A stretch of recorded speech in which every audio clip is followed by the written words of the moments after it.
Video yang ramai di media sosial memperlihatkan saat seorang pria yang membawa senjata tajam mendatangi seorang perempuan sembari mengancam. Peristiwa ini terjadi di Jalan Kimerogan, Gang Banten, Kecamatan Kertapati, Palembang, 23 Desember lalu. Perempuan yang ketakutan pun lari dalam rumah, sementara warga menenangkan pria tersebut.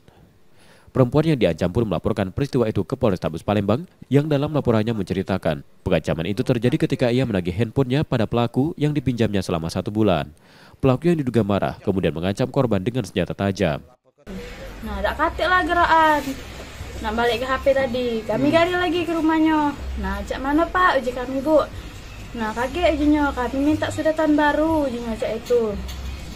Nah, tiba-tiba besoknya datang anaknya nih bawa senjata tajam. Ujinya, kamu tak senang tak lah aku lari ke rumahnya tadi cak itu.